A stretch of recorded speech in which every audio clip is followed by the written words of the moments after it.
Hello everyone, welcome back. Thank you so much for joining me and happy Monday. It is Ghost Story Day. For those of you who don't know who have never joined me here on a Monday, this is where I tell my subscribers ghost stories that they send into me here on this email address.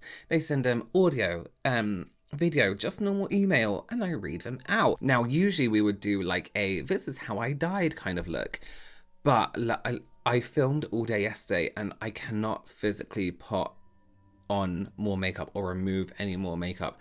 My eyes sting and even my eyebrows hurt. So today there won't be a makeup look. I'm just going to read the stories out for you. I know a lot of you just listen to this anyway, so that's great.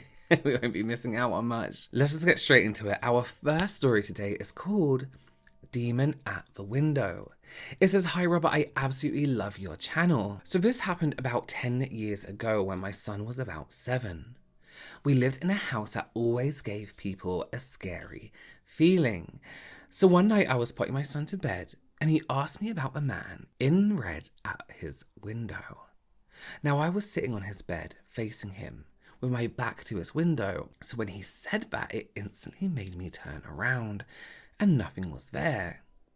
I asked him what this man looked like while playing with his toys. He said, well, he has teeth like a shark, a foot like a pony, and he said he fell from the sky. I could feel my jaw fall to the floor. What scared me even more was my baby telling me, Mama, he's at the window, don't you see him? I stood up, grabbed his little toys, and told him he was sleeping with me. We moved out shortly after that." Yeah, that's really terrifying. Listen, that is a demon. If anything, feet like a horse. I mean, it's extremely dry. Also, there's some kind of construction going on as well. So, thank you so much for sending that story. Oh, kids doing things, seeing things. Not that it's their fault, but okay. We have an audio story next. This is going to be really weird, but I'm actually going to remove my foundation because I'm doing a comparison. Video on TikTok, which so while we're listening to this, instead of me applying makeup, I'm going to be removing my makeup. It's gonna hurt, with some micellar water. And this story is called The Woman in the Sundress. Hi Robert, I wanted to say that I love yours and your brother's channels. I watch them daily, but Ghost Stories and Makeup Monday is definitely one of my favorites. So thank you so much for doing that. Okay, so for a little bit of background, I grew up on a very small island in the South Pacific and was raised by my grandparents. I never really knew my mother, as she apparently struggled with inner demons, and she lost that battle shortly after I was born. My grandmother was known in her village as a healer, and has many times told me since I was a young one about her special connection to the otherworldly, and she believed that I had that connection as well. To this day, for me, it's something I wish I didn't have a connection to, but I have learned to live through it without it turning into my inner demons as well. I've had quite a few experiences, and my grandmother has always been there to help guide me through them. But this story is one that touches a few emotions as well as span different generations. So I thought you would enjoy it. Just really quickly, English is a second language for me, so I apologize for any mispronunciations of words or any grammar errors. So on to the story. When I was about 10 years old, my grandma, my aunt, and I, we were driving home at about 2 a.m. down a 2-lane road, mountains on one side, open ocean on the other. There were no other cars on the road, and I remember it being pitch black, with the only visible thing was the road directly in front of us from our headlights.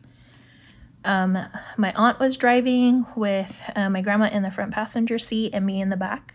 I'm staring out the front of the car when I see a woman in a sundress walking down the road.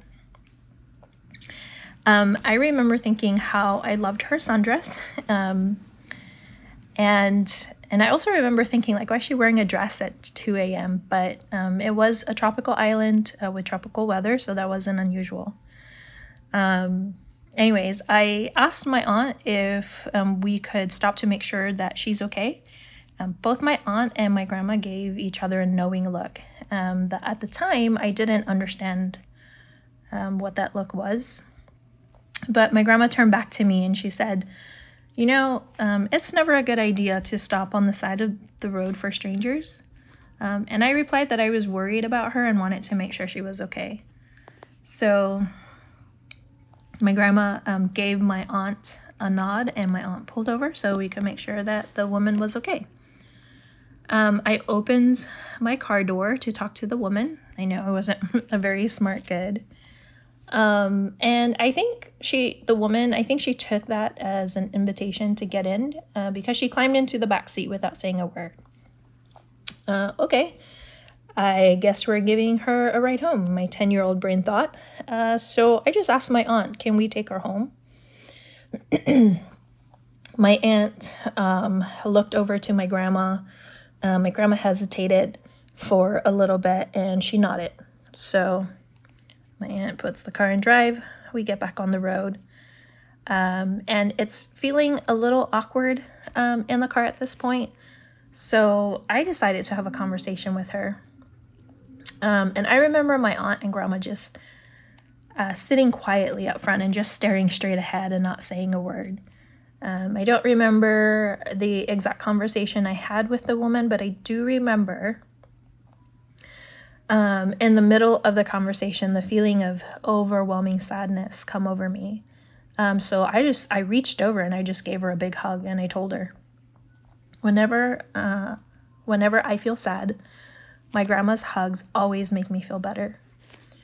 She gave me a big hug back and said, I remember when I was sad, your grandma's hugs making me feel better too. Your grandma is an amazing person and you are lucky to have her in your life. You will never forget that. 10-year-old me didn't understand the implications of that statement. So I felt awkward. So we just sat there. I just sat there in silence, staring out the front windshield again. So we drove in silence for the next few minutes.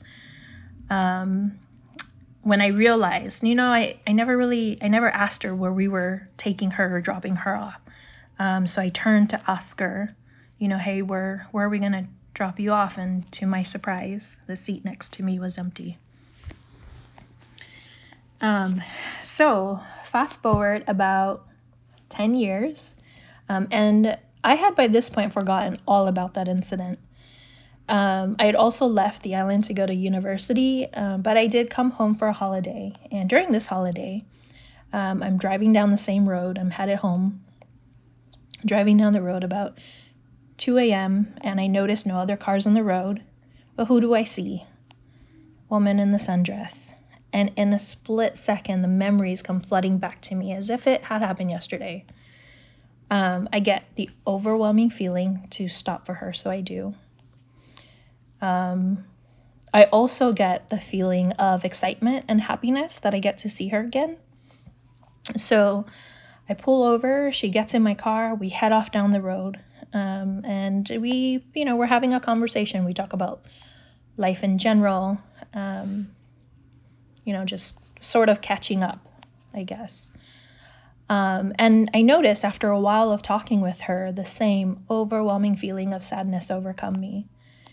And it wasn't just, I feel sad. It was that familiar sadness. Like I knew what I was sad about, but I actually didn't know. So I'm also driving, so I can't really give her a hug. So I ask her, hey, can I give you a hug? And she says, I've waited your entire life for another hug from you. So I pull over, put the car in park, and I, turn and reach to give her a hug. Again, to my surprise, seat next to me is empty. So just her few words that I've contemplated. So after many years of life happening, new life, careers, getting married, having a family, even moving to different countries, struggles, death, etc., all of it. I now have a granddaughter. I call her my fireball of energy. She's 6 years old, extremely outgoing, full of life and energy. Like, she's nothing like me. She's also very precocious, so she keeps me on my toes. Like my grandmother, I lost my daughter to her battle with her inner demons as well. She passed shortly after my granddaughter was born, so I've been raising my granddaughter. I recently decided to take her to my childhood home, as I was feeling a really strong pull to be near where my grandparents are laid to rest. I had once again, by this point, forgotten about those incidences. And I'm driving down the road with her. It's late at night. I want to say it's 2 a.m., but, I'm not really sure. It's pitch black. There's no cars on the road. And my granddaughter from the back seat, she pipes up super excitedly, and she says, "There's a woman in a pretty dress walking by herself. We should stop to see if she's okay." And the memories just come flooding back, and I immediately feel happy and excited to see her again. I feel this urge to pull over, and I do. And that's when I realize I can't see her. I haven't seen her, so I can't see her.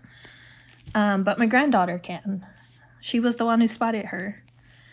I stop the car, and I'm just frozen, just staring ahead. I can't look to either side of me. I can't even turn around to see my granddaughter. But I hear her.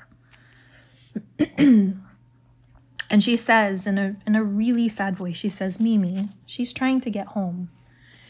And that's when I realized, like, this woman in the sundress, I think she's been trying to get home all these years. I'm overcome with a feeling of sadness again, that same familiar sadness. And I hear my granddaughter say, with a sadness to her voice as well, "You'll be happy when you go. This place is really sad for all of us." After a few seconds, the sadness feels like a distant memory when my granddaughter says, "We can leave now. She went home." Like I said, she's extremely precocious. She's definitely smarter than me at 6 years old, and I was at 10. I now realize my granddaughter also has special connections, and I will need to help guide her through her connections as my grandmother had done for me, and know that woman who, to this day, I don't know who she is, but she was right. I've been incredibly lucky to have had my grandmother in my life, and I've never forgotten that. Now that I'm raising my granddaughter, as my grandmother had raised me, I feel her loss so immensely as I reach for her guidance once again. That's my story. I hope you liked it. I can't wait to watch more of your ghost stories and makeup. Have a great week. Thank you so much for sending that story in and sharing your family's story with us. That is so... Oh, I don't even know what to say about it. It's such a situation that seems intense and quite frightening. It almost seems like there was a purpose and a reason it was happening to you. And let me just say, English as your second language, perfect. That was perfect. You sound like it's your first language, so don't worry about that ever. Thank you so much again, and thank you for sharing your experience with us. Okay, so let's move on to our next story. The Exorcist and the Kidnapping. Hi, Robert. First of all, thank you so much for reading this. I absolutely love your channel. Thank you. This isn't necessarily a ghost story, but a sequence of very strange and very scary events. It's a little long, so I apologize in advance. You may have read or heard rumors that the movie The Exorcist is cursed. I can't tell you if that's true or not, but I can tell you that after my experiences, I will never, ever own a copy of that movie or allow anybody to bring a copy into my house. Anyway, on with my story. So back in February 2013, my husband and I had come home from being out with our 6-month-old baby girl. She had fallen asleep in her car seat on the way home. So rather than wake her up, I decided to set her in the car seat on top of a queen-size bed in the middle of the bed, with a pillow underneath the front so she would be propped back a little, and let her sleep. We lived in a very small apartment at the time, and the living room was right outside our bedroom. We decided we would watch a movie in the living room while she was sleeping in our bedroom. For some reason, we wanted to watch a horror film, and I had never seen The Exorcist, so we were settled on that. The second the credits started rolling, we heard loud sirens.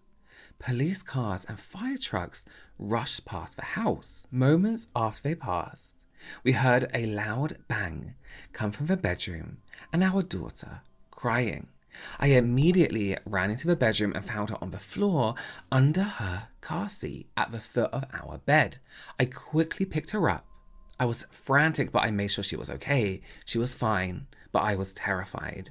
There was no way she could have fallen forward off the bed onto the floor, as I had put a pillow underneath her and had set her in the middle of our bed. It gets even more weird and scary from here. Thankfully, nothing happened to us in that apartment, but the next day, we found out that all the sirens and police cars that sped past our house were responding to a domestic violence shooting down the street. A woman had shot her husband. We live in a very small town in northern Pennsylvania. These types of things very rarely happen. For the next week or so, I just remember kind of walking around in a fog. I had this very heavy feeling that something awful was coming, and it did. About a week later, we were visiting some friends in the next town over. We had decided that we were going to stay at our friend's house and sleep in their guest room, which was in their basement. They conveniently had a crib in the room for our daughter to sleep in, which was placed near the foot of our bed. It was getting late, and I was getting tired. My husband wanted to stay up with our friends a bit longer, so I took our daughter down into the guest room with me and laid her in the crib. I laid down on the bed and fell asleep. About half an hour later, something woke me up. I saw movement out the corner of my eye and sat up. There, standing at the foot of the bed, was a woman. She looked to be about in her 40s. Her face was sunken in, and she looked possessed. If her appearance wasn't scary enough, she was holding my baby in one hand and a very long knife in the other. I thought for a moment that I was having a nightmare.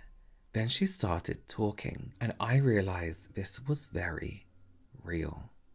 I'll spare you the details, as I know the story is already very long. Long story short, the woman threatened to kill my daughter and me if I didn't take her to where she wanted to go. She had stolen my phone, so I was unable to call the police. I was so scared. I didn't really know what to do, so I did what she asked, and we got into my car, and I drove her to a random exit off a highway where she jumped out. At this point, I had my daughter on my lap, and I drove to a nearby gas station and called the police. No harm was done to us, but I was traumatized. The police eventually caught this woman, and she was sentenced to 20 years in US federal prison. Thankfully, my daughter was too young to comprehend any of it and won't remember. She's a happy and healthy 7-year-old now with a younger brother. I don't know if what happened to us was a series of unfortunate coincidences or if the movie is actually cursed. But we have not and will not ever watch the movie The Exorcist ever again. Thank you so much for sending your story. That is terrifying. What a horrific, terrifying experience. I couldn't even imagine. I watched The Exorcist and I thought it was so fucking terrible. But here's the deal, right? If like bad luck or something was to come to you, I feel like it very much matches your reaction to something. So if you were kind of scared by the film, or you know, you had it had affected you in any kind of way, I'm sure like whatever happened could have been like, yeah, this is prime curse time. You know what I'm trying to say. Thank you so much for sending that story. That is so terrifying. What a horrible, horrific experience. I'm glad your children are okay now. We have another story. This is the ghost of Newton House. It says, hi Robert, I love your videos, thank you. A few years ago, me and my boyfriend visited Newton House in Wales. On the day we went, there was a ghost tour of the upper floors. We signed up for the tour, and our tour guide told us the story of a woman who was killed in the nursery. When we entered the nursery, our guide told us that in one of the corners was where the woman was murdered. He first asked if one of the men wanted to stand in the corner and see if they felt anything, but the men who volunteered felt nothing. Our guide said that women tend to experience something more than men. There were only 2 women in the group, including myself, so I volunteered to stand in the corner. As soon as I did, oh my god, it felt like someone with huge hands gripped my throat, and it got difficult to breathe. I could feel warmth of breath down the back of my neck. My whole body stiffened and I couldn't move. It felt like the floor was vibrating, like a violent earthquake, and I was stuck to the spot. It felt like I stood there for 10 to 15 minutes, gasping for breath. When I told the guide what I felt, he said that I'd only stood there for about 30 seconds and didn't move or make a sound. Later in the tour, we walked down a corridor with a window at the end. I was at the back of the group and I felt a small hand grab mine and pull it forward. My boyfriend saw my hand jerk out for no reason, and then I saw what looked like a small child run down the corridor and jump out the window. Oh, that's it. Oh, shit. Oh my god, lots of shit going down in that house. Here's the deal, right? First of all, that's a male spirit. The first one, it sounds like an absolute pussy. Like, oh, I'm not going to attack these men, but as soon as a woman gets it, like, come on. I wonder if there was any history in that house of a child dying, jumping out the window. That would be really interesting. I'll Google it. Thank you so much for sending in your story. Okay, let's end the evening. It's not the evening, it's the morning, with some TikToks. Which way do I face this way? Okay, let's go. Number 1. I hate these terrify me. Okay.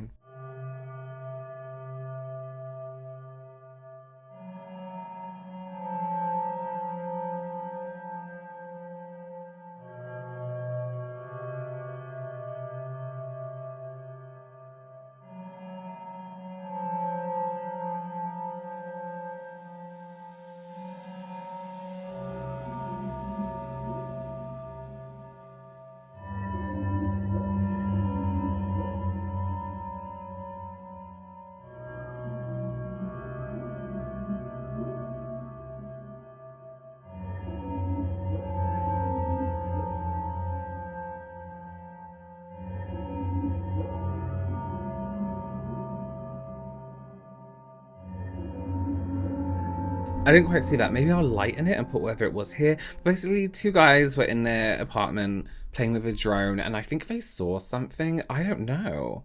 I'm too scared to double check now, so I'm not going to look at that. Okay, let's take a look at our next TikTok. This says, set up a camera to catch what he was seeing. So he set up a camera to...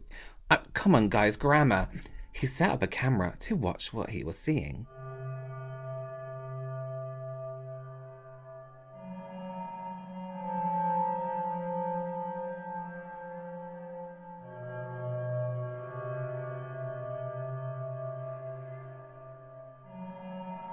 I've seen this one. Oh my god, I can't look.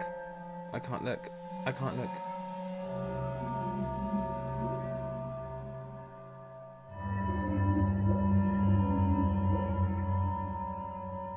Why would you...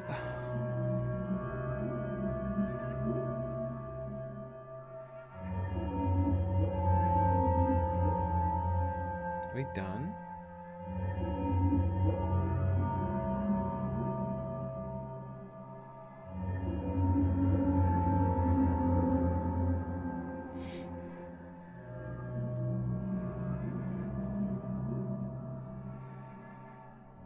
Okay, and basically there's no one there. Well, that's fucking terrifying. Why would you have a glass door like that? Of course you're going to see a ghost or a person.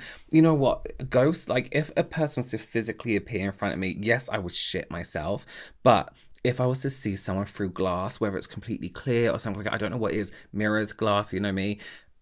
No, absolutely not. You can find me on TikTok and tag me in things at Robert Welsh.